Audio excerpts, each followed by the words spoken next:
commissioning ceremony is just the beginning of a great journey. President Buhari inaugurates Dangote Petroleum Refinery, charges incoming government on economic sustainability.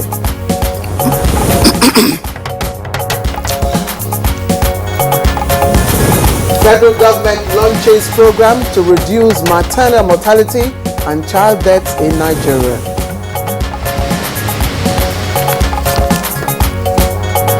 The Presidential Election Petition Court dismisses application of PDP presidential candidate for live telecast of court proceedings.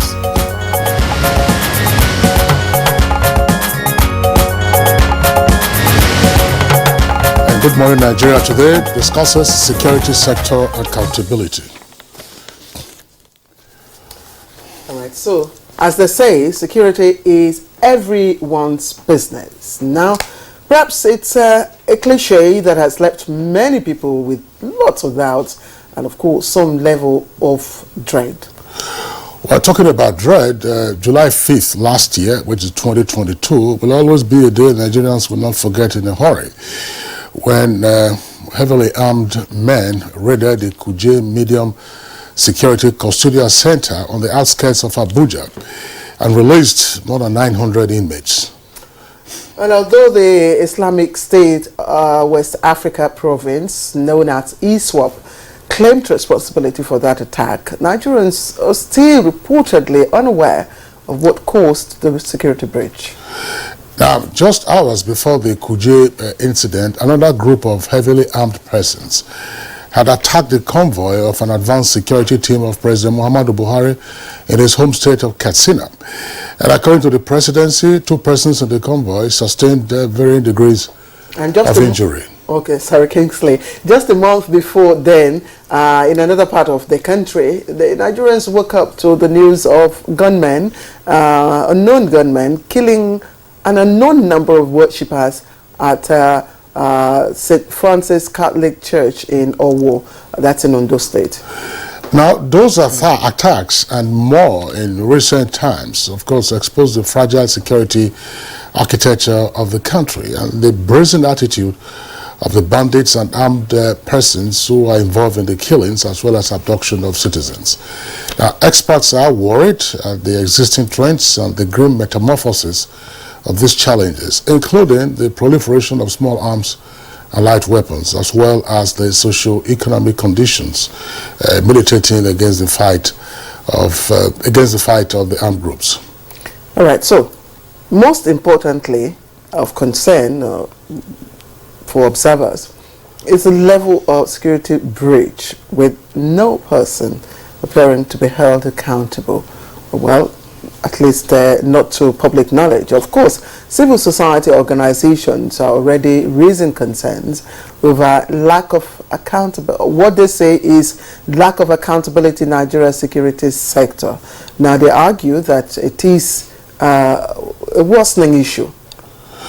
Now, there are some indications that from 2015 to 2022, at least 11.8 trillion naira was budgeted for overall security and defense matters. This is in addition to allocations from security votes in the states, which many say have not translated into the expected sustainable security of lives and property in the country. Well, last 2 weeks, I beg your pardon, Good Morning Nigeria focused on tackling security challenges after May 29, and the cross-section of our guests agreed that operational and financial accountability is lacking across the security agencies. Now, they believe that the incoming administration would have to contend with many multidimensional security challenges in the country. Well, our guest a fortnight ago said that institutional as well as citizens reforms in the security sector leading to better accountability in that segment should be made a priority. They highlighted the fact that the federal government in the past 8 years had made efforts in enhancing capacity of all the security agencies, but lament the attitude of some of the agencies in the discharge of their duties. So, who is to be held accountable when there are security breaches? at the state level, at the local government level, and also at the federal level. My name is Kingsley Osadolo.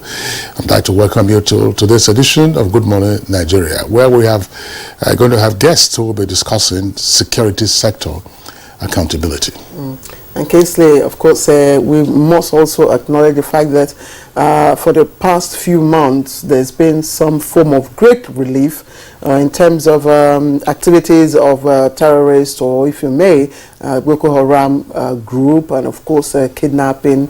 Although, as you know, we saw yesterday in the documentary, of course, by the presidency, there's been quite an inroad made in the area of security. But of course, the business of security, as we all know, is a very crucial one, and a very crucial one germane to everybody and everybody's comfort in pursuing our aspirations. And just yesterday, of course, Nigeria added another set of hardware, and that, of course, was the reviewed naval fleet by the president in Lagos, and the inauguration of 2 new ships, 1 utility helicopter, to be precise.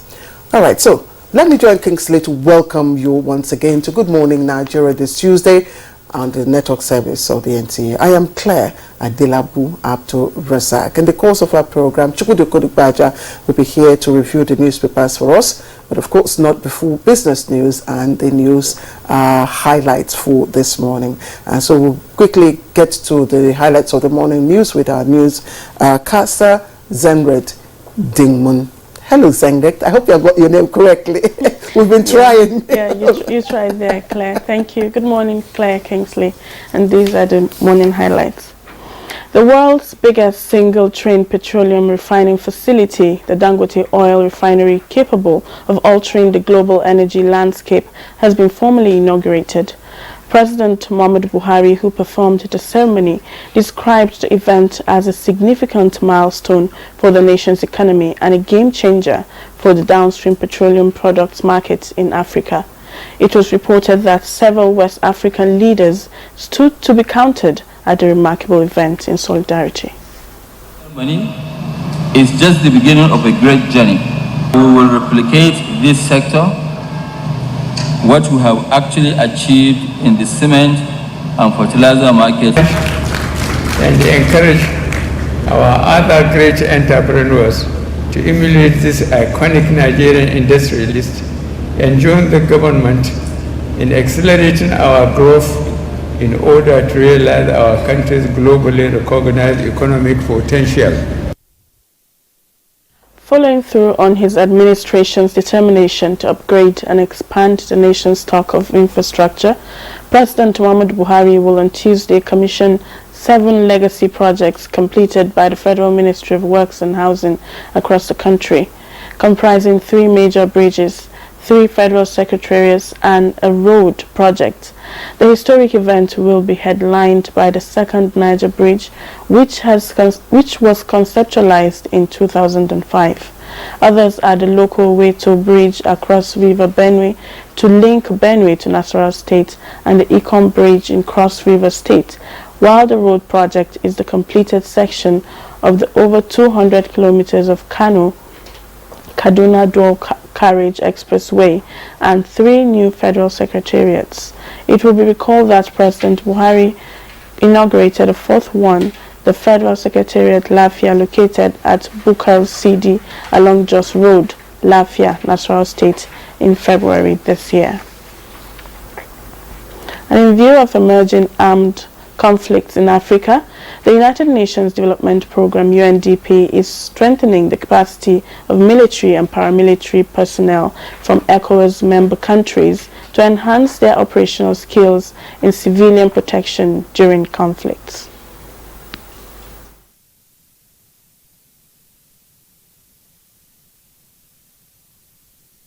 We also use this medium to emphasize the importance of this cause to the global peace and stability and its contribution to the attainment of SDG by 2030. Temporary dynamics of conflict has necessitated both doctrinal and operational shift in peace support operations, with special focus on the protection of civilians. Presidential Election Petition Court has dismissed the interlocutory application of the presidential candidate of the People's Democratic Party in the February 25th, 2023 general elections by Atiku Abubakar for the live telecast of the proceedings of the court. The five-man panel of justices headed by Justice Haruna Simon Samani gave the order in a unanimous ruling on the petitioner's prayer. The court also dismissed the interlocutory application of Peter Obi of Labour Party, praying the court for live coverage of the proceedings of his petition. That the subject of our application, i.e. the live streaming and open telecast, is not in any way connected with the merits of our petition. The petition is separate, it's ongoing. The application did not succeed to have the televised version of the proceedings relate to the entire world. And as far as we are concerned, we are now set for hearing. Well, they've given their reasons. The court says it's a policy matter. We are not part of the policy-making apparatus of the court, or any court for that matter. We are a council, and the duty is to bring whatever request we have. The federal government is initiating a community-based health research innovative training and services program, CRISP, to reduce maternal mortality and child deaths, as well as ensuring adequate human resources at healthcare centers nationwide for better service delivery in Nigeria. Vice President Yemi Osinbajo, at the launch of the CRISP in Abuja, says the federal government is prioritizing health security and making primary health care fully functional in the spirit of achieving universal health coverage. What has been put on ground, especially the launch of the CRISP, is strictly followed for the success of primary health care in Nigeria. And draw attention to balancing health care, not to focus only on tertiary, but look at secondary and primary. And those are the news highlights for now. Good Morning Nigeria continues with Claire and Kingsley after this break. Good morning. All right, welcome back to the program. It's Good Morning Nigeria, live on the network service. If you've just joined in, you're welcome to the business news segment. And for that, let's join Alika Arwakmanachi. The latest petroleum products price watch by the National Bureau of Statistics revealed that Nigerians' average retail price for premium motor spirits, petrol, in April 2023 increased to 254 naira 6 kobo per litre from 172 naira 61 kobo per litre in April 2022, an increase of 47.18% year-on-year. The retail petrol price, however, fell by 3.87% month-on-month from 264 naira 29 kobo per litre in March 2023, reflecting a current stable petrol market price ahead of the imminent petrol subsidy removal.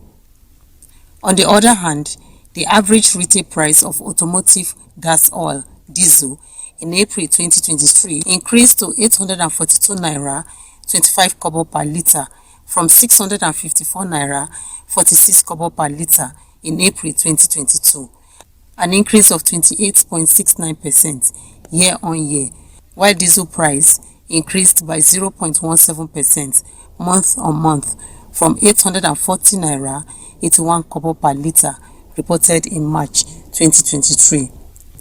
Meanwhile, the International Monetary Fund (IMF) has disclosed that 98.5% of e-Naira wallets have been inactive and unused 1 year after the launch of the central bank digital currency.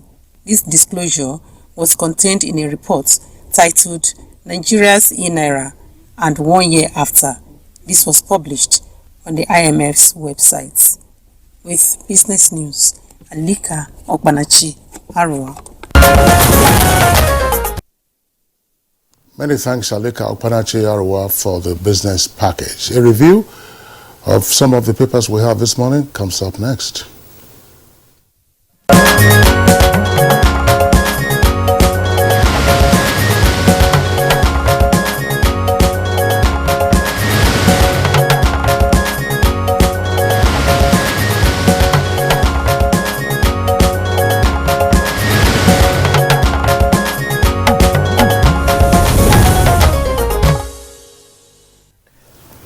right, let's welcome Chukwudi Okoli for the newspaper review. Chukwudi, good morning. How are you, Claire? Good morning. Good morning, Kingsley. All right, good to see you, Chukwudi. Same here. Okay, let's begin by taking a look at the window page of the Leadership newspaper. The Leadership newspaper. And above the name flag, of course, it says 6 days to go. There is a quote there: I belong to everyone and I belong to nobody. Veteran State House reporters recall memorable inauguration moments of presidents. That's a feature, and you can find details on page 7 of the Leadership newspaper. And below the name flag, briefing says Meta fined £1 billion for mishandling people's data. And manufacturers grapple with 469 billion naira unsold goods. No live broadcasts of tribunal proceedings, court tells Atiku and Obi. The lead story, of course, is on the Dangote refinery. It says 16 years after Blue Star setback, Dangote lives his dream. Accolades as Buhari commissions Africa's largest refinery in Lagos. Who said what? That's you have that on the right-hand column of the front page there. Project to transform Nigeria's economy. That's President Buhari. Dangote hails CBN governor over efforts to complete project. Dangote came to Lagos with nothing 45 years ago, says Sanwo-Olu. $23.3 billion spent to import petroleum products in 2022. I take that again. $23.3 billion spent to import petroleum products in 2022. And farm order. Private jet owners yet to move aircraft from Abuja airport. And very quickly also, we'll take a look at a new Telegraph. Let me just read through some of the headlines. Above the nameplate says, without a Emefiele, largest refinery in Africa won't be possible. That's according to Dangote. And then number of riders to that headline. Refinery will save Nigeria $30 billion in FX yearly. That's attributed to CBN governor to generate 135,000 jobs and 12,000 megawatts of electricity. And Buhari seeks elimination of trade barriers in Africa, urges entrepreneurs to emulate Dangote. And below the nameplate says 5 out of 469 ninth National Assembly members make MVP Hall of Fame. MVP stands for Most Valuable Parliamentarians Hall of Fame. Scores flee homes as terrorists attack and kill 23 Benue farmers. Brutal Accra route rivalry persists for Nigerian and Ghanaian airlines. And according to a group, it says Igbo politicians not errand boys. All right, Claire. Okay, let's quickly take a look at Punch. Even though all the stories here are also have also been read out from the other papers. But the Punch has its caption this way: Dangote refinery petrol hits market July. Federal government to save 7 trillion naira. And it comes with riders there. And of course, we see the picture story of the Vice President-elect, Kashim Shettima. You also see Lagos State Governor, the Senate President, Aliko Dangote himself, the President, and of course the President of Togo, All Progressives Congress Chairman, Ogun State Governor, and all the dignitaries just there attending the inauguration of the Dangote refinery in Lagos on Monday. And there are also other stories trending at the foot of the paper. Just pick it up and find out all the details. Chukwudi, over to you. Yeah, Claire, I praise you for being so eagle-eyed in terms of identifying the dignitaries there. But then it was not just a day for who's who in Nigeria in terms of visibility, officially, but it was a day for who's who in terms of people who think positively about national development. The Dangote refinery scenario is something that every Nigerian should actually beat their chest about. Yes, it's an entrepreneur that is springing this surprise, this highly commendable feat. Let me use the word feat. Although he as a businessman will tell you nothing is really a feat. It's about planning, it's about focus, it's about knowing where you want to go to and having faith in yourself and the system as well. Dangote has shown us that things can work in this country. Emefiele said just two days ago. That's why it's a feat. Yes. That you have to show that things can work within a system. Oh yeah. No. One of the proprietors I worked in the TV stations, when he appointed me head of news, he said, "Chukwudi, are you one of those who think that things cannot work in this company? It matters to the employer what belief you're bringing into the company." The Frenchman says, "Vouloir c'est pouvoir," to wish or want is to be able. So the likes of Dangote are people who believe that they can actually go take the lion and tame it. Tu parles français? Un peu, pas beaucoup, mais je parle un peu. Yeah? So this, you see, I'm saying this because this is a country where people think that it's only when they are in paid employment that they can prosper in life. A large number of people, not everyone. But the truth is that when you take the bull by the horns and go out there are a lot of fruits to pick from that low-hanging, branches of the orange tree.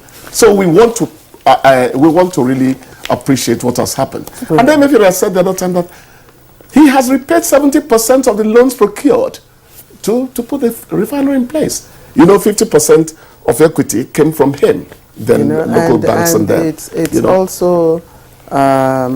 also important. I think it's on the front page of the paper Kingsley has that Dangote, appreciates the CBN governor's input. Oh yes. In bringing to life this refinery. He said it wouldn't have been possible without the CBN governor's cooperation. And that this, of course, the federal government will save 7 trillion naira, and of course begin to export to over 53. Well, I mean, Africa is 40% expected to be taken out. Yes, to 53 we are consuming 60%. So we're just praying and hoping that things work out, like you say, as planned. Yes. Because we know the antecedents, in the petroleum, sector. We know what goes on, and. No, Claire. In this case, things are going to work out. No. That's I'm what not I'm one of Dangote's workers. I'm not God. Yes. But you see, this is private person. This is privately If driven. Dangote has done it up to this point, he's not going to allow any unnatural happenings to derail him. And there's this English proverb: nothing succeeds like success. Success in one instance is likely to be followed by success in future instances. Well, I think there are a number of issues I've raised on Good Morning Nigeria with regard to the Dangote refinery. I want to touch on one of them again, and then the second one, of course, will be a new perspective. The first, to repeat, essentially, is, look, sometimes our policymakers should be wary of listening to so-called experts and industry players and the kind of obstacles that they generate and raise for as solutions to Nigeria's problems. I'm saying this advisedly. For several decades, including periods under the Babangida administration, there were oil and gas industry experts who were saying that we couldn't move forward with the downstream sector unless you took out subsidy, unless you deregulated the entire sector, that no investors were going to come, that if you have a price cap, no investor will come.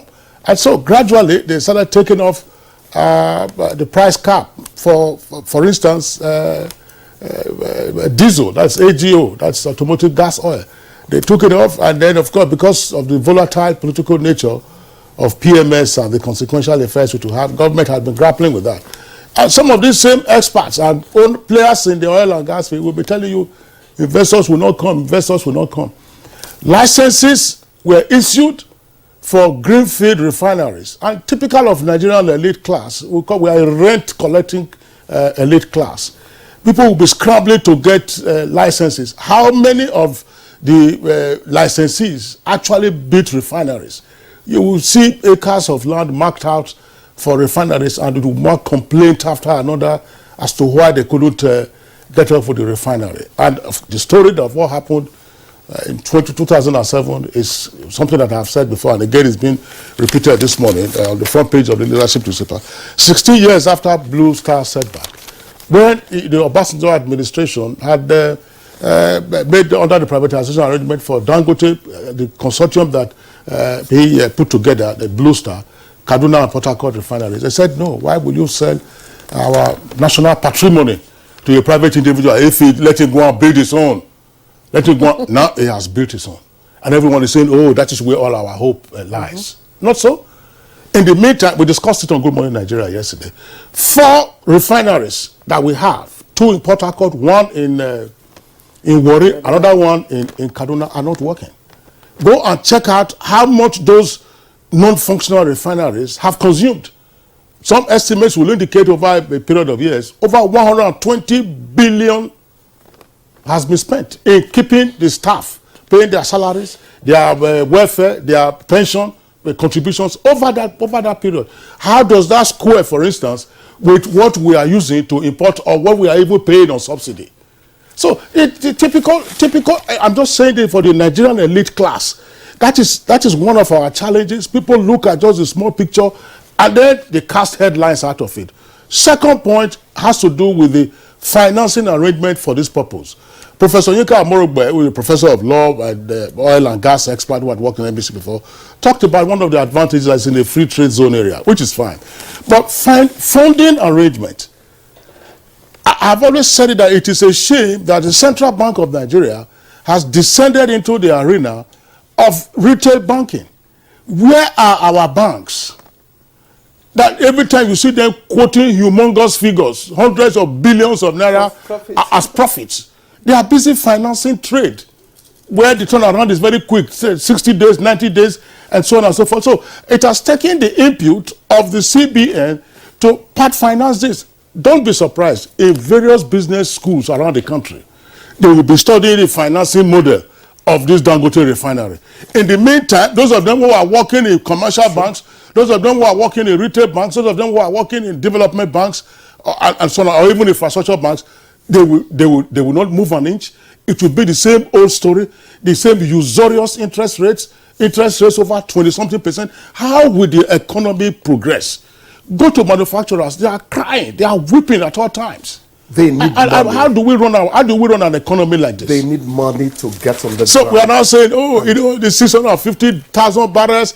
Nigerians, we always look at the end. Just say, but the crucible, the process, how did all of this work out? We have to sit back sometimes and ask ourselves as an elite class, a number of these persons who are making noise some of the times, and I say this with the greatest respect, we all belong to the elite class. They engage in round tripping, forex, and all the quick fixes, and then the next thing you go and buy a house in Dubai, buy a house in England, and then have offshore accounts. Yeah, they're practically growing paper money. I just hope that the emergence of the Dangote refinery will not, overshadow the other refineries and, make them too.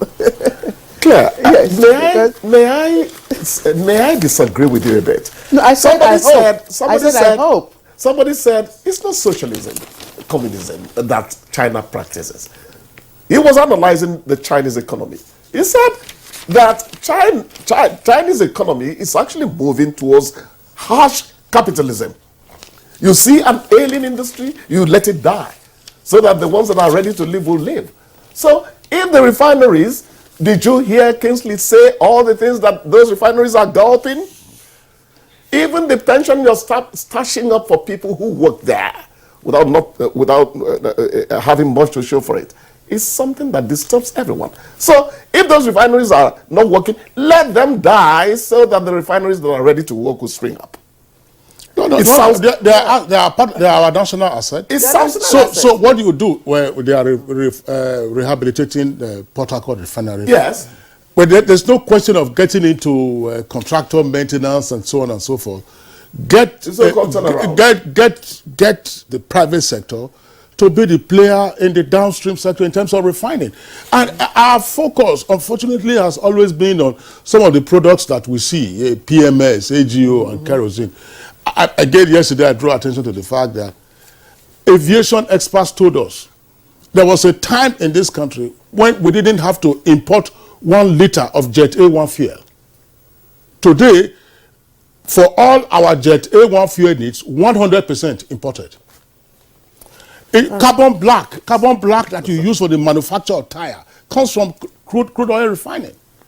There are many derivatives, so we can't continue like this. We are complaining people have no job. We are complaining that the economy is tight. Forex, look at when some experts want to look at the value of your naira, they say, look at your foreign reserves. Look, Emefiele said, look at how much we spent, over $23 billion importing fuel in 2022. What? That means that your foreign reserves will go down. Sure thing. You can't have this. Odion, one of our guests, also draw our attention to something that sometimes, some experts have also indicated that economics is war by other means. Right. There are persons who are probably just sitting down somewhere and ripping off our country, and then you have local accomplices, the so-called comprador bourgeois that Marxists used to talk about. You can see it's getting progressively vexed. All right, so gentlemen, we'll just have to go. We just have to go. We just have to leave the review at that. Hopefully things go as planned, and we once again congratulate Dangote and the team that have helped to bring this to realization. This is Good Morning Nigeria, and of course, Chukwu, we wish you a pleasant day. We'll see you tomorrow. And I wish the country more Dangotes. All right, so let's go for a short break. We'll come back to begin our conversation. It's Good Morning Nigeria on the network service of the Nigerian Television Authority. Our conversation this morning is on security sector accountability. And to set a tone for that conversation, we take excerpts from our earlier conversation a couple of weeks ago. The excerpts are put together by our correspondent, Oyemi Ajayi.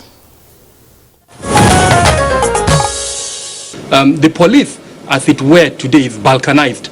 You have several policing functions that are separated into different ministries. Some of them under Ministry of Interior, others under Ministry of Police Affairs, and strangely, at one point, some even under Ministry of Finance. So security sector governance would look at all of this balkanization and other elements that have resulted in a security sector that frankly is not accountable in terms of the provisions of Section 14, subsection 2 of our Constitution, and make sure that you introduce elements of both financial accountability and operational accountability. I can reel out to you several incidents that happened in 2022 that today not one single person in the security sector has been held accountable. Let's say political control, nepotic and parochial considerations, and what has destroyed the police force to a large extent in terms of having capacity.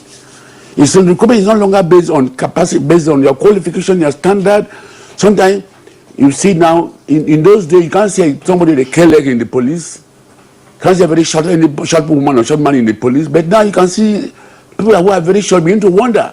Sometimes the AK-47 is no longer than the person because of this unethical procedures that are being followed now. I believe that the commander-in-chief, to be a pragmatic person coming into beyond politics, should look at competence, should look at people who are going to think outside the box, who are pragmatic, who can be able to integrate technology into the system and appoint them. And so you don't sacrifice competence and capacity for states or anything. All right, excerpts of our conversation on Good Morning Nigeria some weeks ago, put together by Oyemi Ajayi, and today we're looking at accountability in the security sector. So let's quickly begin our introductions, and we have joined us here in the studio Dr. Kabir Adamu, who was also part of that discussion some weeks ago, and he's a security risk management expert It's always a pleasure to have you with us to talk security matters. Pleasure is mine. Good morning, Clay. Thank you. Also here, and we've not seen him for a while, gladly we have him today, AIG Felix Ogbaudu, retired, who is a lawyer and of course a security expert. We're glad to have you and good to see you too, sir. Thanks for having me. Good morning, viewers. All right, and from our Kaduna Network Center, we've been joined by another regular on Good Morning Nigeria, Muhammad Ali, who is a security expert. Muhammad, we're glad to have you this morning. Thank you for having me, Mr. Kisley. Good morning, Nigerians. And also with us today from Ibadan, via Zoom, is Professor Oyeshoji Aremu. Professor Aremu is a security scholar and also heads the Department of Counseling and Human Development Studies at the University of Ibadan. Professor Aremu, good morning and welcome to Good Morning Nigeria. Thank you so much. Thank you for having me. Good morning, Nigeria. Okay, so gentlemen, the focus, you listened to the backgrounder, which were, of course, contained excerpts from our first conversation, and happily at least 3 of our guests this morning are regulars on Good Morning Nigeria. And the point about security sector accountability would appear to be one that we haven't paid much attention to. And the reason is simple. If you were to look at the budgetary allocations at the federal, state, and even local government levels for security issues, those allocations will run into trillions of naira, particularly at the federal level. Yes, I mean, you equip the defense forces, you equip the security forces, you equip the intelligence forces, you equip all those that are being involved. It's never enough, many would argue. At the state level, you have the security votes and presumably also at the local government level. But how do you get to account for these expenditures? I think that's a critical issue so that I mean, as the saying goes, Dr. Kabir, I'm going to begin with you. What are the issues that we have not usually taken note of to know that at the end of the day we are getting value for our money? And if we are not getting value for our money, what is amiss? Thank you. And once again, good morning, Nigerians. I want to start by what is the primary essence and functions of governance, which is stated in section 14, subsection 2 of our constitution. That is the protection of lives and property of the average Nigerian. So every arm of government, ideally, should be geared towards that. And there is no arm of government that relates almost directly to that provision, like the security sector, because that is the arm that would lead almost directly towards the fulfillment of that provision. And so naturally, almost all countries around the world pay primary importance to the security sector. However, sadly, over time, we've seen a politicization of that sector of governance. Apart from the politicization, some have described the security sector as an avenue for the siphoning of government resources, and nowhere, I think, in the world has that become more apparent than in Africa, where because of the legacy of military rule, the security sector is run in a very opaque manner, where sadly there is no elements of accountability introduced within that sector. And that is why increasingly you hear discussion around security sector reform. And what is that security sector reform? To make the security sector more open, so that the democratic tenets that run in other aspects of governance is also introduced into the security sector. And what does that mean? As an example, monies that are voted to the security sector, it is made open. The media, civil society organizations are able to follow that money, see how it's being used, and then more importantly, elements around key performance indicators.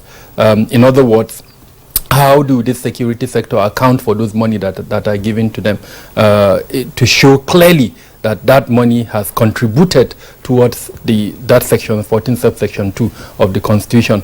But again, because of the military legacy that we've inherited, that is not happening. Every time, as an example, where the major arm of government that has responsibility for oversight within the security sector, which is the legislative arm of government, attempts to look closely into how this money is being spent. Remember, they are the ones that pass the budget, so they do know how much is being spent.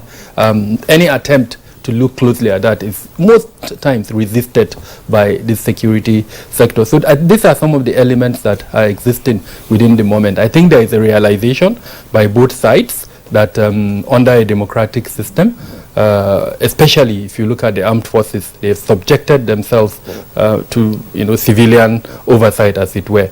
But in terms of the operationalization of that process, there is still a lot of work that needs to be done, and that is why when security sector reform is mentioned, I think this is the primary area that most analysts would want to see. How well is the, especially legislature, able to develop mechanisms for civilian oversight over the security sector, so that, because first off, I think it's important to lay the foundation that all the organizations within the security sector are under the executive arm of government. They report directly to the executive arm of government, and because they report directly to the executive arm of government, the likelihood that it is the desires of that arm of government that will be fulfilled. But then, because the legislative arm of government under a democratic setting has the constitutional authority to exercise oversight over that, I think most of the conversation right now is how do you enhance the capacity of that legislative arm of government to exercise oversight on the security sector. And I think that's something hopefully in the 10th Assembly would like to see more of. Okay, thank you, Dr. Kabiru Adamu, for your opening remarks there. Let's get the perspective of AIG Felix Obaudu, and I'd just like to throw the same question Kingsley asked in a different way, and just to ask, do you think that many Nigerians have received service, in relation to the investments, the monies that we have, deployed to security? That's one. And if you listen to the excerpt, Dr. Kabiru talked about balkanization and the impact, in accountability. And I'm wondering that accountability would also mean service rendered. In this way, what do you think of balkanization of security? Well, thank you very much for the question. My take on this has always been that it is not always right to always be complaining that the allocation to the security sector is grossly inadequate. The question we also ask is, what do you have on ground to show for what you've been given, no matter how small? And again, accountability is a big lacuna. Because in the absence of accountability, people tend to just do anything anyhow. In other political climes, if money is budgeted for a particular purpose, you must be able to show at the end of the day that that money you give to us allocated for such purpose, this site was utilized. But we don't have that kind of arrangement on ground here in our nation. And so a lot of things are just going awry, just like that. No serious approach to them. That is why I want to recommend that there must be maybe a mechanism or a setup for oversighting the security agencies. That is the body that must report to on how all funds allocated to them were utilized, were disbursed. And there must be overwhelming documentary evidence and material evidence. But isn't that why you have the oversight committees at the legislative level? Look, let me tell you, some of those oversight bodies, they get easily compromised. They get easily compromised, and that is the situation in which we find ourselves in this country. When you get to, when you are deployed to a place for an oversight function, they will tell you what's the problem, how much do you know, and all of that. At the end of the day, they come up with a report that is a far cry from what is on ground. Because they know the financial processes. That's right. That's they right. know the exact amount Yes. that has been deployed. And for what purpose? And for what For purpose? purpose? So they should be, the right body to perform oversight. Oversight. That's right. That's right. Yes. But so if you're saying that they're not doing it well, they don't do it with all sincerity. That's what I'm telling you. They're not doing it with all sincerity. And one of the problems we also have too is that somebody was asking a question when we discussed this issue some time back. He said, look, people will start saying that the National Assembly performed this oversight function. Who oversights the National Assembly? Nobody oversights them. Nobody. That is gospel truth. Nobody oversights them. And they do all sorts of things and get away with them. And they want to be oversighting everybody. And even the cost of that, at the end of the day, is their personal selfish benefits, they get from there. And we don't even achieve the purpose for which those functions were assigned to them. And it's not helping matters at all, it's not helping us. All right, thank you very much, AIG Felix Ubaudu. Let's go over to Kaduna now, where we earlier introduced Muhammad Ali, another security expert. Muhammad Ali, from a conceptual point of view, an issue which Dr. Kabir Adamu earlier referenced, have we taken security and security issues to such a level that one, either it sounds as esoteric, or we gab it with a great deal of opacity, so that people just get away with the explanation that, no, these are security matters. It's not every security matter you come to discuss in the open. But somebody will argue that we are spending so much money and these security issues are still with us. Is it the fact of the opacity around security that has not enabled us to interrogate properly issues of accountability right from the local government through the state to the federal level? Thank you for that question, Mr. Kingsley. The truth remains that the security sector accountability today in Nigeria is missing. It's missing because of the absence of what scholars may want to refer to as accountability virtue. Accountability virtue is an exercise in which, or a set of rules or standards by which the general conduct and behavior of public office holders, particularly within the security sector, is monitored and evaluated from time to time. And there is the accountability mechanism, which also seeks or set standards by which the conduct of public officers within the security sector is evaluated time and again, and which also renders the officer or men liable to being interrogated or held accountable for his or her action or inaction.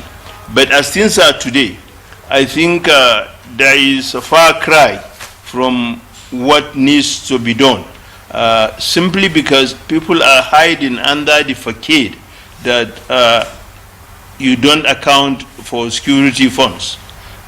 This is why people find it so easy to do as they wish, with the millions of naira being given, not only within or to security operatives, but also state governors are daily given on a monthly basis, are given huge sums of money under security votes. Those funds actually utilized for the purposes they are meant for? The answer is no, because if they are certainly and truly utilized, we won't be having the endemic kidnapping and banditry that has ravaged communities across the Northwest geopolitical zone and by extension the North Central zones of this country. Again, there is this problem of families having to pay or sell their belongings or houses in order to pay ransom to rescue their loved ones. Now, money has been given to governors, state governors, or even to security agencies for operational purposes. Why can't they take part of that money to pay on behalf of families whose loved ones have been kidnapped, to pay ransom in return for rescuing those that are in captivity?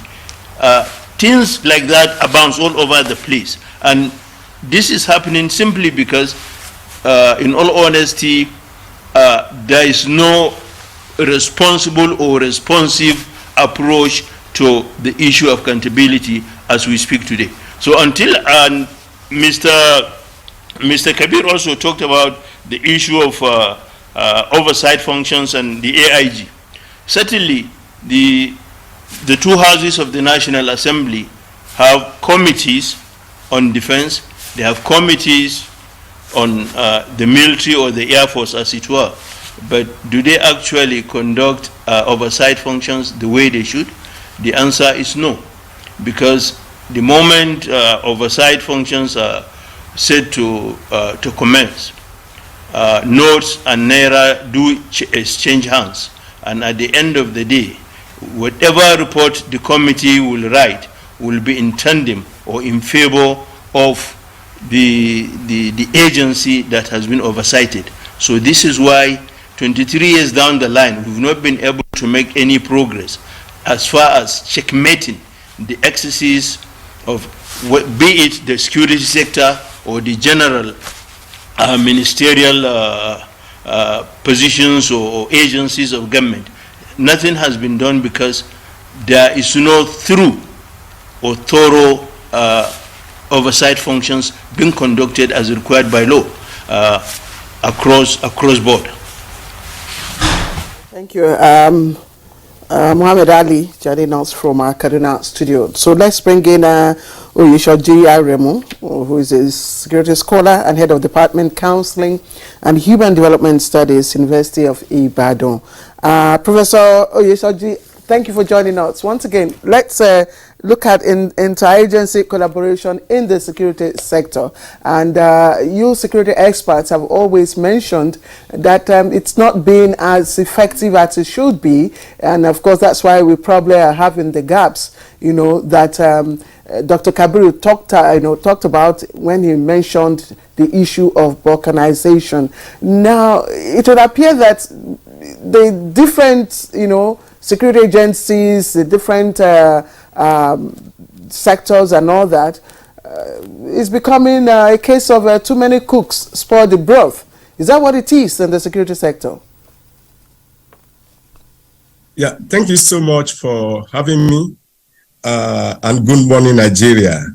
I want to commend the earlier speakers, and specifically going to the question you directed to me, talking about interagency rivalry this time around, and it is worrisome.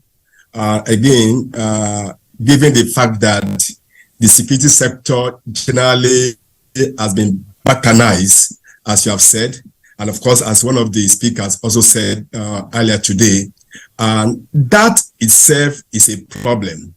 While we talk about actually the Nigerian army, of course, generally, we now come down to other security sector. Number one, talking about the police, who is responsible for the internal security, I repeat, internal security of the land. And given this, we now begin to talk about so many things. Then the question now is, how is the money or budget allocated to these agencies? How is the money, how is the budget being shared? One. Number two is, when they receive this money, how is this money being expended, we need to ask questions. And for this very reason, we will not be to talk about issues that has to do with rivalry. Now, this sector wants to get more. They have to want to get more within the same security agencies. And when we have this issue, we now begin to have issues of not performing as expected, not discharging as expected, and not really going to do what that money is meant for. And for that very reason, we now begin to have so many issues that has to do with accountability, which is the focus of the conversation this morning. And we talk about this issue of accountability, we now begin to ask questions as who is responsible to ensure that we have the right accountability, even in the security sector. And that goes back to one of the speakers talking about the issue of the National Assembly. Now, even the National Assembly, talking about the oversight function, we're not talking about the public. We'll not be talking about the public as well. I think we are able to address the issue of who is responsible, who takes charge, who asks questions. And for this reason, we'll be able to know exactly what to do. And again, we need to stress it very, very effectively that unless all hands are on deck to take care of course, to ask questions and take care of how is the money budget allocated to security sector is expended, they will not be able to know exactly what to do. For example, this year, 2023 budget, 13.4% of the entire budget was allocated to the security. You hear this huge amount of money, that and that. At the end of the day, you don't get the right question, the right performance, the right indicators coming from this. And unless we are able to do this, we'll be having challenges in the security sector, especially when it comes to the issue of accountability in the sector. Thank you. All right. Thank you very much, Professor Aremo. We'll come back to you in the course of the conversation. But I want to throw this in, gentlemen. Let's be wary of excessive focus on the federal level. So that I've heard you gentlemen talk about oversight by the National Assembly.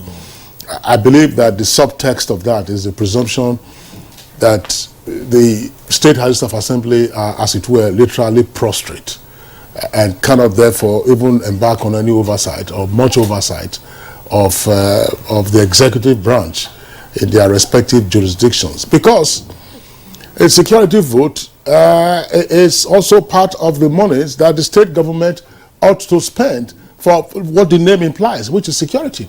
You also have that at the local government level, and questions are not being asked. But the obvious question that will arise from all of this, in my opinion, has to do with what we have sometimes referred to as ungoverned spaces, where bandits and kidnappers and terrorists are roaming. We cannot say that those ungoverned spaces are not part of the territory of Nigeria. It is part of Nigeria's territory. Sure. I want to therefore, Dr. Kabir, I want you to speak on this. How, as part of accountability, how do we deal with the issue of territorial accountability? Territorial. Use, for instance, the terrorist attack on the Abuja Kaduna train service on March 28th last year. That attack happened at a location. At that location, you have, according to you, we have some 20-something odd security agencies around the country. Who has superintendence over that area? What ordinarily should be the accountability for those, whether it is police, DSS, civil defense, and so on and so forth? How do we deal with the issue of territorial accountability?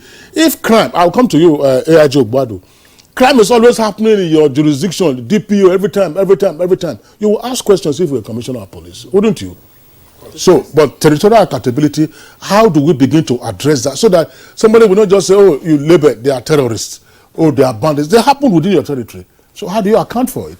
Thank you, Kingsley. And frankly, I wish this question that you're asking, it's a question that will be tabled at a FEC where the president is gathered and, of course, all the members of. But on a serious note, And also to address one of the points made by AIG regarding who oversights the National Assembly.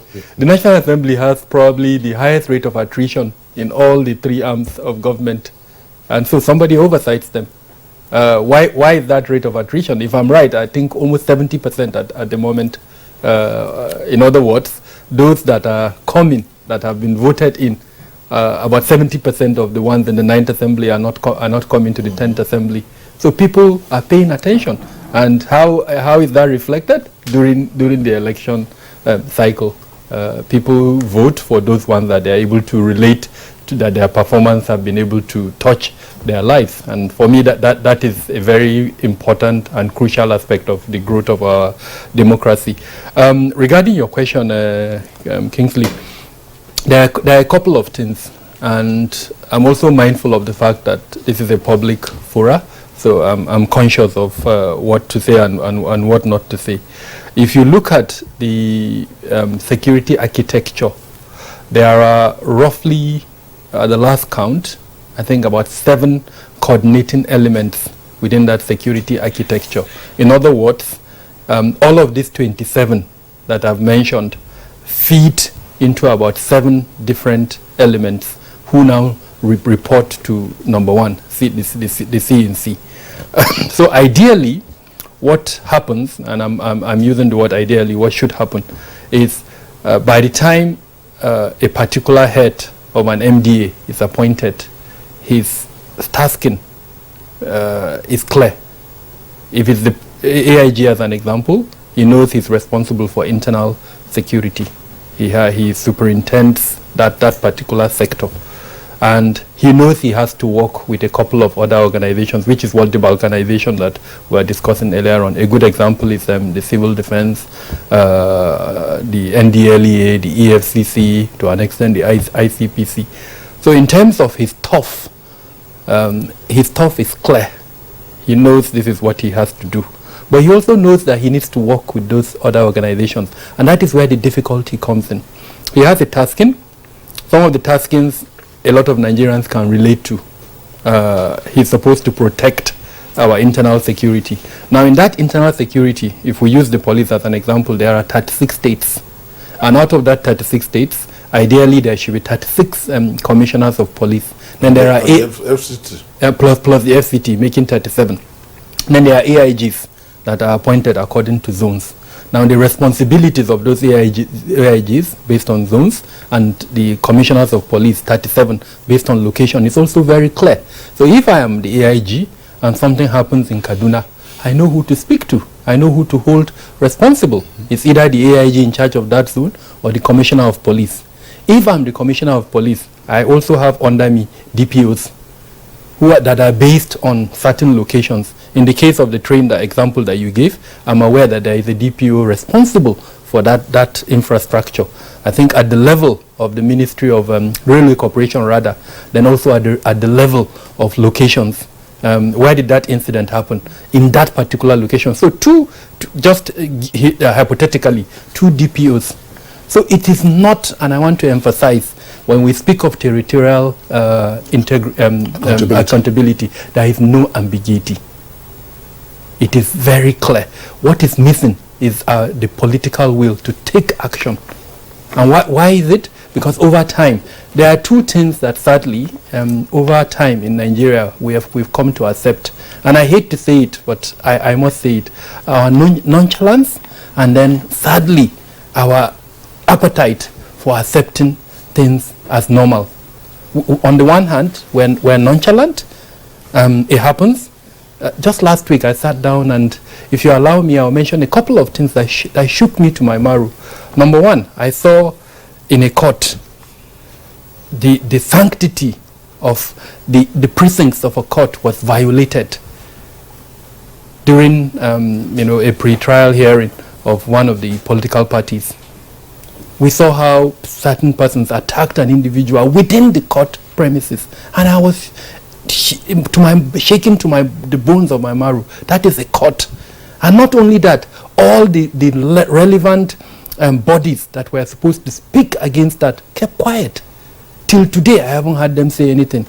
The second incident happened in Plateau State, in Mangu, There are two communities that quote and unquote were fighting. Each of them is claiming that up to 100 of their members have been killed.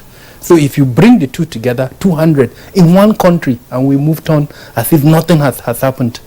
There are several other incidents like that. So I'm bringing it home to this territorial integrity. All of these incidents, if you pick up, they happened in locations, and somebody is responsible for that location. If it's the court, who should have prevented that from happening? What did we do to that individual? In Mangu State, in Mangu in Plateau State, who was responsible for security in that location? What have we done to that person?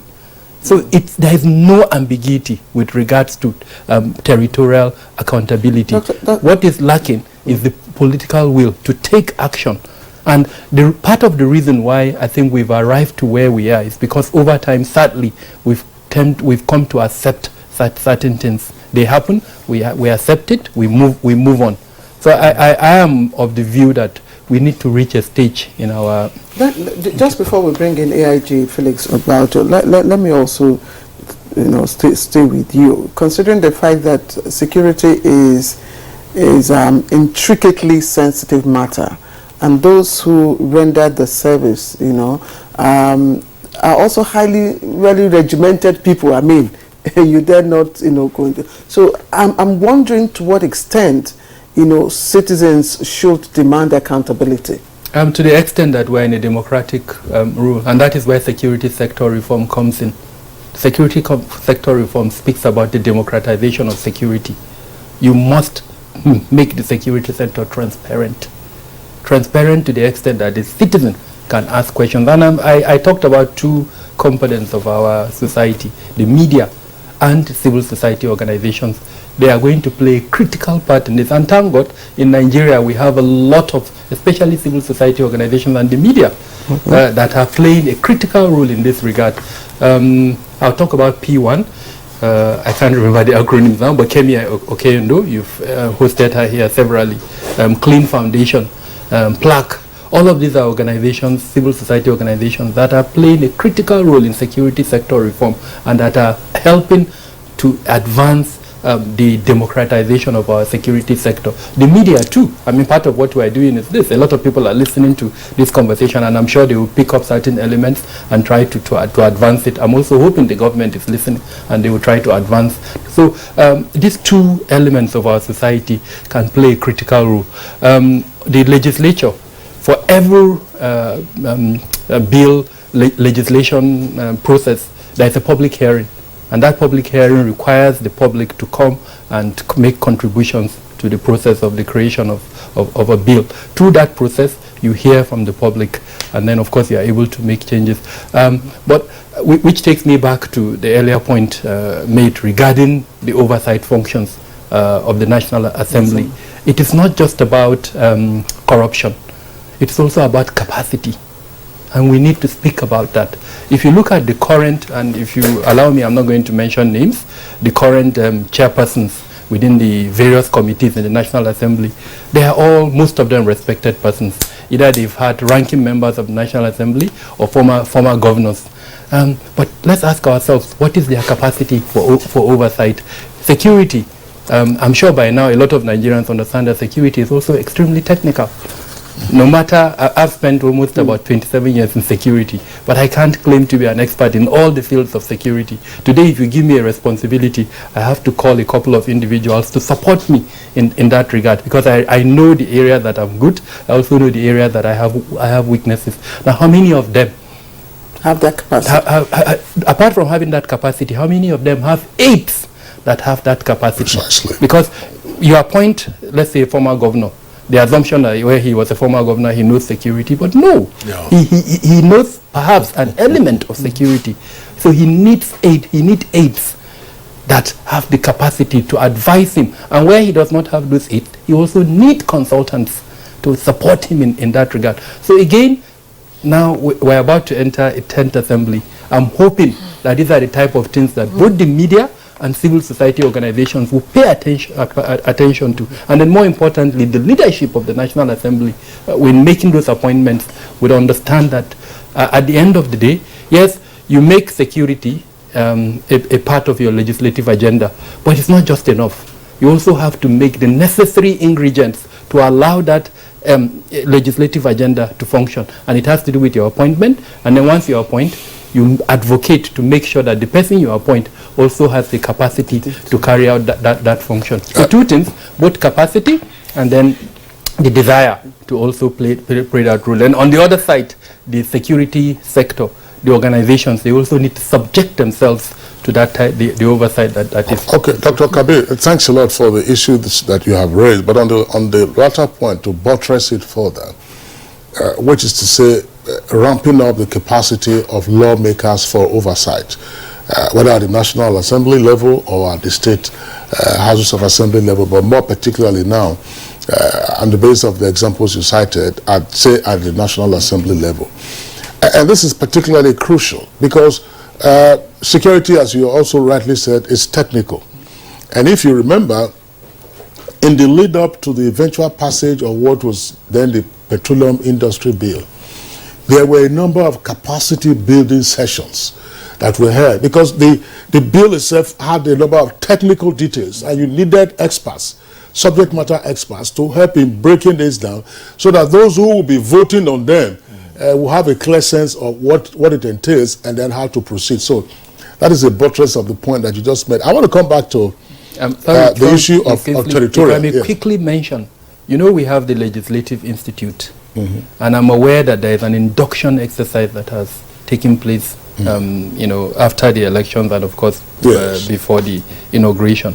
And also for there was also for governors. For the Governors Forum. So again, this is a crucial area because of the importance of security in our national agenda. I think there is a need for special induction for especially these two arms of government, the governors that you mentioned, and then of course the legislature. The Legislative Institute can play that role, perhaps because we don't know who will be appointed in terms of the leadership of the various committees that have so it may be foolhardy to do it now. But the moment they're appointed, I think it would make a lot of sense for that. And then of course for the Governors Forum, I tried to look at the program of the retreat that was done by the Governors Forum. Security was not highlighted too much. And your point earlier on about the fact that the subnationals play a critical role. All the ungoverned spaces, quote and unquote, they are not at the federal level. Precisely. They are actually at the state level. And most of them are forests that belongs to the state. So we need to emphasize security. Okay, thanks a lot. AIG Felix Ogbani, I want to come back to you on the issue of territorial accountability or location accountability. What is it that we can do more effectively to ensure that those who have superintendence over a territory actually get to account for it? I know from the outside somebody can say, oh, these are stray elements. Let's assume that I'm in charge of AMAC, which is Abuja Municipal Area Council.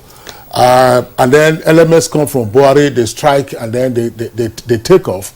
The easiest explanation, again, as Kabir drew our attention to, is to accept the explanation that I have provided. That namely, you know, these people, they just came from Buhari and then they struck. Why did they find it easy to strike? What were the follow-up measures? We can do this with one agency, like say the police, if I belong to the police, but there are also other sister agencies. That's right. Involved with security. You will have the DSS, you will have civil defense, and several others. What do we know now about getting these various entities to account for it? Is it just easy for me to say, oh, they came from Buhari, and so they came from Buhari, so what? Where they are coming from, they must have a base there. So again, who gets to account for the development of that cell of criminals in Buhari? Are these things that we are not getting right in getting, for instance, our security entities to account for their territorial jurisdiction? Well, thank you very much. The issue of territorial accountability. In the police, we have divisions. We have divisional police officers who are in charge. We also have area commands. An area commander has a number of DPOs under him. Then we also have up there the commissioner of police who's in charge of the whole state. Now, every DPO has its territorial zone where it operates from, clearly defined for him or her. Because DPO could be a man or a woman. Now, back to the example you gave. People coming all the way from Buhari to come and strike in Amak here. From Buhari up to Amak, you might find about 1 or 2, 3 other divisions within there. So how can they traverse all of that uninterrupted, unnoticed?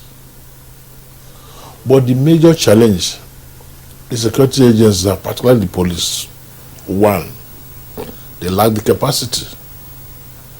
The training is not even there. 2, the empowerment is not there. Because you cannot fight this guy with your bare hands. So they need to be well trained and well equipped, well empowered to be able to perform all of these functions. I give an instance here some time back here. Something happened in the Kitty State.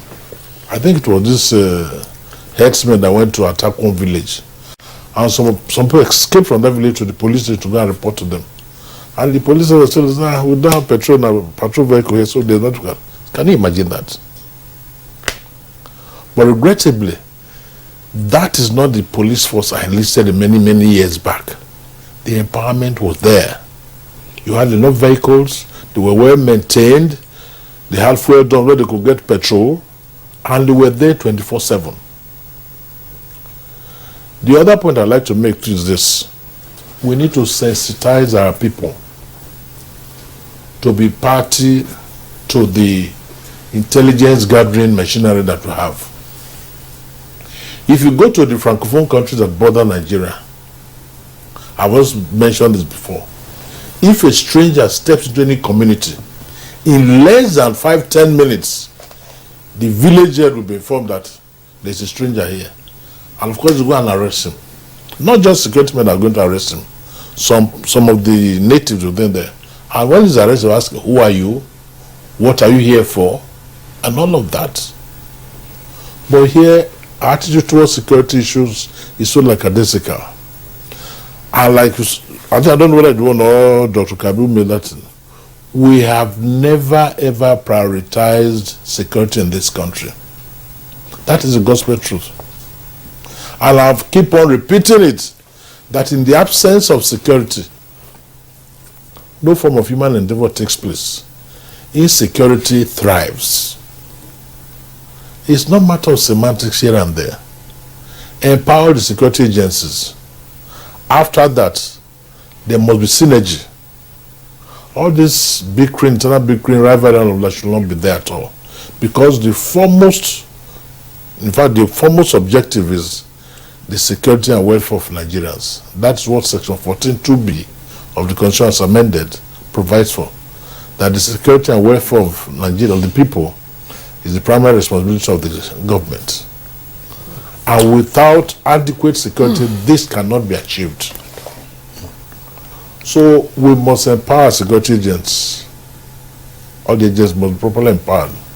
Give them the capacity to perform optimally. And I've also said a number of times so. I don't want to mention names anymore.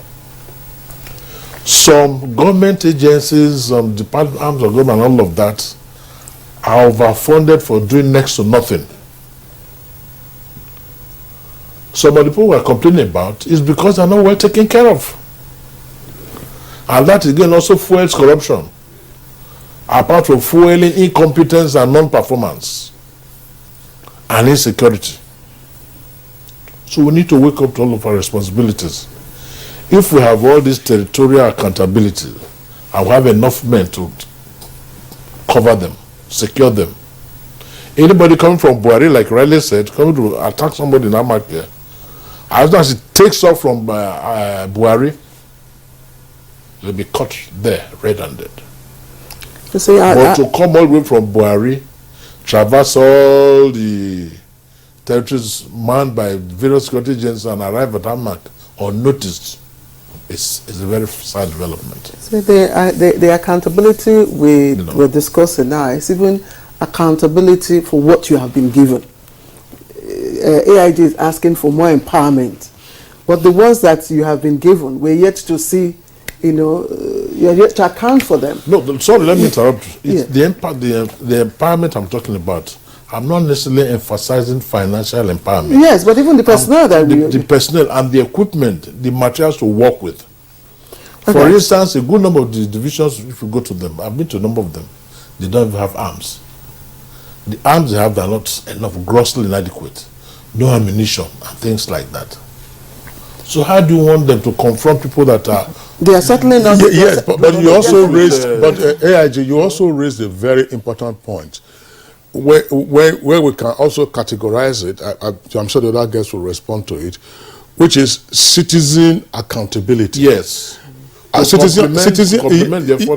complement the effort of the security agencies. But implied in citizen accountability also has to do with the issue of the interrelationship between the security agencies and the citizens. Yes. Let's not make any mistake about it. Sometimes, some sociologists would argue that because of the secondary and many would say even tertiary relationships that you find in urban areas, our ability to know one another in urban areas is diminished. You might be living in a block of flats, you have no idea who is living in the next door. But as I said, let's not make any mistake about it. Namely, you go to some urban locations, particularly in traditional cities, there is a head of a particular location, let's say in Benin, you will say the Odionwe, who is the head of that street, and that street would account for a number of nearer streets, and they have their individual territory. So if, as you said, AIG Ogbado, a stranger comes in, maybe I now go to say, look, I want to go and rent a room and parlor or a single room, and I come into a house, and maybe number 17 or whatever number is, there ought to be that citizen accountability. The landlord and all others, not for you to just say, you get one my way, just come, you just enter the house. You ought to be able to have a profile, build a profile of me, report to the Odionwe reports to the higher level reports up and down, up to maybe the state level, and then you keep a tracker on me. If I always come back at 12 midnight and I'm coming back, my shoes are blood-stained or something, but that's a part of the citizen accountability that is missing. Clear. All right, yes, gentlemen, let's quickly take a short break. When we come back, of course, we'll be going down the long stretch to end our conversation. But, all right, let's take a break now. All right, welcome back to the program. If you've just joined us, of course, our guests are all seated. So let's get back to Professor Oyesoji, who is joining us via Zoom from Ibadan. Prof, I'm sure you've been listening in, and like everyone said earlier, the police is in charge of our internal security. Is it only quality of personnel that is ailing the police? Thank you so much. If we look at the entire police architecture in Nigeria, the question of personnel is just one of the factors that one of the speakers alluded to. More than this, I think we need to look at the entire structure, police architecture generally in the country. Number one, I've been an unrepentant advocate talking about the national police we have right now. Not before now, and people have been advocating for this, that we just have to have subnational police agencies talking about the state police. Very, very important. Why did I say this? Because the entire country is just too big for just a national police. I think we can take example from other countries. Nigeria is about the only country which has a national police. I've had opportunity of interacting with police officers at the level of security and research in other countries. Having said that, another thing we just need to stress is the issue of the public, which of course we refer to as citizens' responsibility, citizen accountability as well. The issue is, would a Nigerian, would a citizen be willing to cooperate where he knows or she knows that whatever he volunteers is not guided, is not protected. And that is also has to do with the issue of operation and the issue of activities in the police. That's very, very important. Then, the other time Dr. Adamu stressed the issue of, so when the issue of territorial accountability was raised, we also need to talk about the issue of community intelligence. It's so important. We can't talk about the issue of territorial accountability without talking about the issue of community intelligence.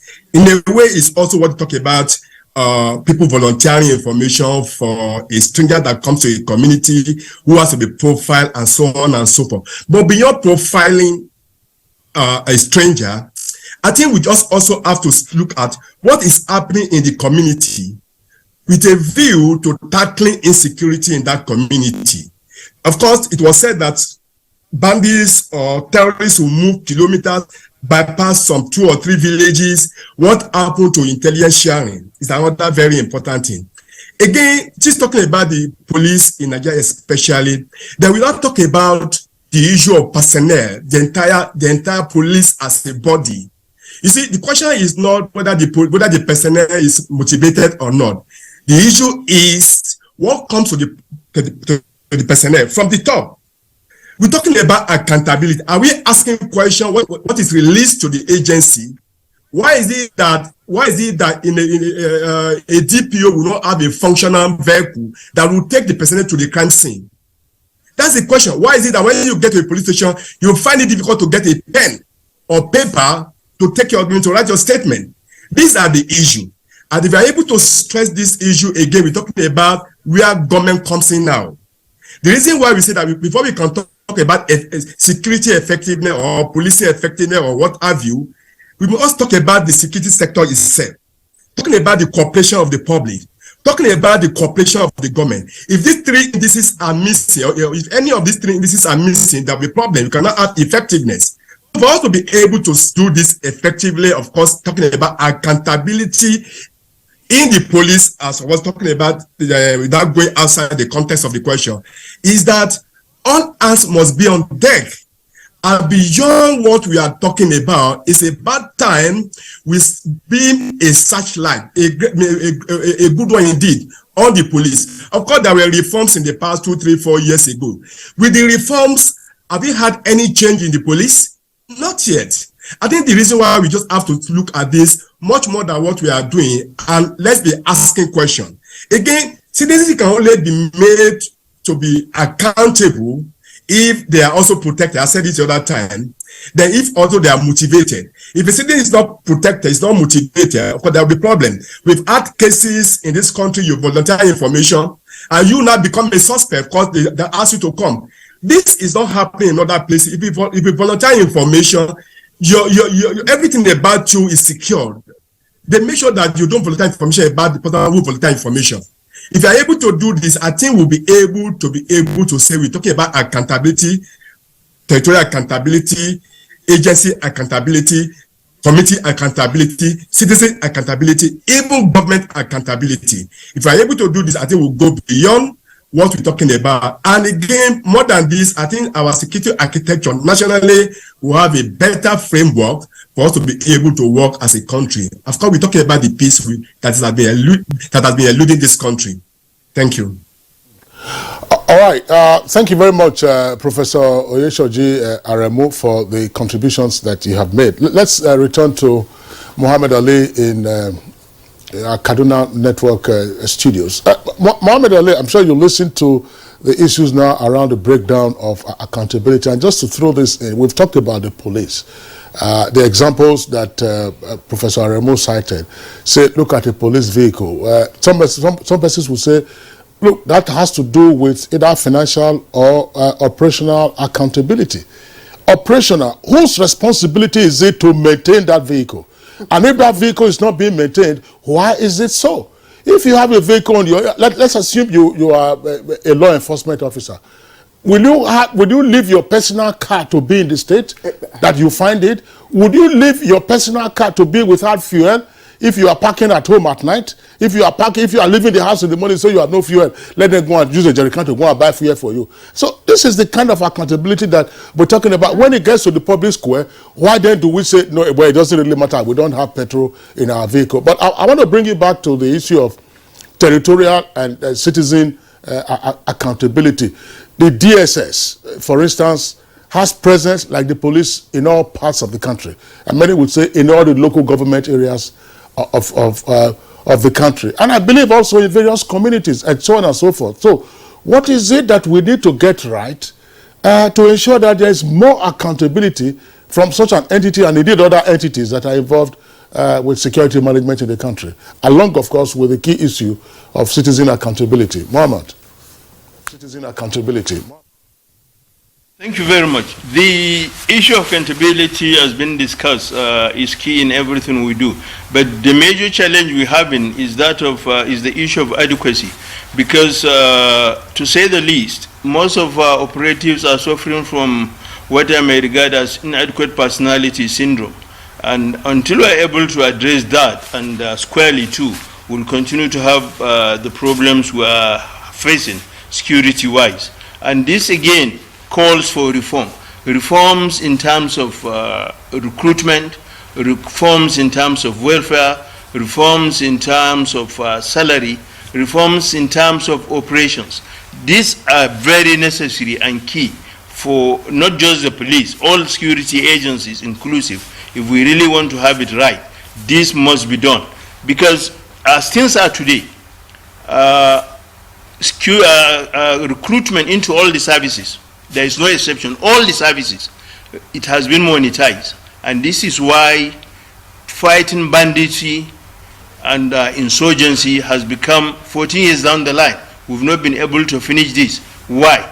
Because the monetization of recruitment into the services has made it so easy for criminals to sponsor their own, to be part and parcel of our security agencies. And they are in there. As we speak today, we have a lot of informants for bandits and insurgents that are serving in most of the agencies of security in the country today. And this is why we're having it wrong. Until we are ready and able to nip this in the bud, we'll continue to have these problems. And like Professor Riley said, he's suggesting the issue covertly, trying to suggest the formation of state police. State policing, to my mind, is not ripe and will not be good for Nigeria. Because with the way some of our governors are behaving like warlords, by the time you give them the chance to have state police, certainly we'll begin to have war between one state and the other. And again, some of these governors that have not been able to even pay 18,000 naira as minimum wage, there are governors today as we speak that are owing as much as 8 months salaries for their workers. Now what happens if you give them the chance to form state police? They have a police force armed, but for 10 months they've not been able to give them salary, and these people are armed. What do you expect? So I think what we need is to reform the entire security agencies in the country. We should forget about talking about state policing. No, let's reform what we have and ensure that the right things are done, and let's also try to improve on our recruitment processes. We should demonetize recruitment. Let's try the best we can and ensure that we recruit people that are on merit. If that is done as was the practice in the past, certainly most of these challenges and problems we are facing today will be a thing of the past. This we should try to do, and quickly too. Then secondly, the issue of police vehicles not having fuel and issues like that, of course, is endemic. But the question now goes to state governors. State governors, particularly here in the Northwest, because of the prevalence of insurgency, mostly on a monthly basis, some of the state governors are being given 500 million as security votes.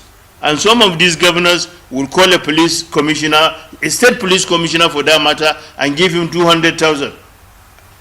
Now the question is that 200,000 meant to fuel the CP's vehicle, or is he expected to share that money if we take Kaduna for example, we have 23 local government areas with over 60 divisional police offices.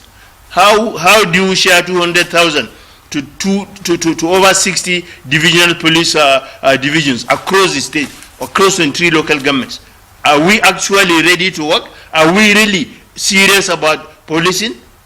These are pertinent questions that the governors need to answer, and of course, we should not, just be blaming the police. The police are human beings. They are not magicians. They need to be funded. And again, at the top, most releases to the police, if one naira is what is being budgeted for the police, does the Ministry of Finance actually remit that same 1 naira to the police? If the answer is no, then the Minister of Finance should tell Nigerians why it takes them so long for them to remit what is due to the police. Time and again, money budgeted for the police is not all the money that is remitted to them. And is the IG also asking questions or complaining as to why money remitted to the police is not released? And until there is timely remittance of funds meant not just for the police, for all security agencies, then we should not expect proper performance until we adequately fund our agencies and ensure that whatever is approved for them is remitted as at when due. Then that is when we should complain when their services falls below expectation. This, Mr. Kingsley, is my take on this. Thank you very much. Let's quickly take the final, just in 60 seconds, because we just have a minute to round up. Kabiru, again, funding and reforms. Reforms is key right now for the incoming administration. With the police specifically, where should he start from? M&E, monitoring and evaluation. This is the key. Enhance the capacity of both internal M&E, and that would include auditing functions, and then of course external M&E functions. And what would M&E do? It will mean at the beginning we'll have clear expectations. I talked about tasking. Now we need to know what the tasking to the AIG is. Right now there is, if you ask me what is the tasking for the AIG, it's blank. So we need to know as Nigerians, what is that mandate, that responsibility that has been given to the AIG? And then of course with that you can develop KPIs, key performance indicators, that we can measure his performance at the end of the day. And that means the National Assembly too can use that to measure it. The second element is also the, so as an example, we have the FOI, Freedom of Information Act. We also need to strengthen that, so that every Nigerian, whether media, civil society, or just an average Nigerian who is interested in certain aspects, I respect confidentiality of security, but the operational and financial aspects of security should also be made open. All right, Dr. Kabir, thanks a lot. You know that there are some exclusionary clauses in the FOI and security and defense and some of those matters. But part of what you said in terms of M&E, which is what apparently we're not focusing on, and AIG Obuado, if you can wrap this up in less than 15 seconds. No, it has to do with outcomes. Yes, because we've run out of time. Outcomes. Actually. You cannot be spending money on an agency, on the people, and then you are seeing a spike in criminal activities. How do we focus on outcomes? I think that's a point that we need to take up on some other occasion. Well, just to support what Dr. Kabir just said, I've always said it in the past that a nation that spends so much emphasis on putting square pegs in round holes will not make any progress. Let us look for competent persons, officers, and give them a mandate, their do's and their don'ts, and make sure they comply to the letter. Then again, to the police, I'm talking from my personal experience. Regrettably, till this moment as I'm speaking to you, they've never prioritized training like the military. The police must prioritize training, improve all the training facilities they have in this country. If you go to police training institutions, colleges, training schools and all of that, It's a sorry sight. So we need to do that so that the quality of police officers that are going to be shut down after the training will be able to perform optimally for us and secure Felix Obaudo, retired lawyer and security expert. Thank you very much for those last points that you have raised. Dr. Kabir Adamu, security risk management expert, also many thanks to you. Let's also appreciate Muhammad Ali, who joined us from our Kaduna studio. Muhammad Ali, thank you very much. Incidentally, we also have a Muhammad Ali here. Thank you very much, Muhammad Ali. All right, let's also appreciate Professor Yeshoji Aremu, security scholar and head department of counseling and human development studies, University of Ibadan. Thank you, Prof, for joining us. All right, let's take a look at the world of sports. Middlesbrough will demand around £15 million to sell Chuba Akpom this summer. Akpom is expected to leave Riverside following the club's failure to secure promotion to the Premier League. Borough lost 1-0 to Coventry City in the promotion playoff last week. The 27-year-old has caught the eye of a number of Premier League clubs following his impressive displays for Borough this season. Akpom scored 29 goals in all competitions, including 28 in the Championship, making him the division's top scorer. The Nigerian-born forward is expected to seek a move away from the club this summer. He arrived at the Riverside in 2020 from Greek club PAOK Salonika. In basketball. So that's it for us on Good Morning Nigeria today. We'd like to thank you for tuning in. Tomorrow is another day at the same time, 7 o'clock in the morning. Until then, look after yourselves. I'm Kingsley Osadolo. I am Claire Adelabu Abdurazak. As always, join us in the fight against rape and rapists. That way you too can be a star. From me and the GMN crew, have a good day.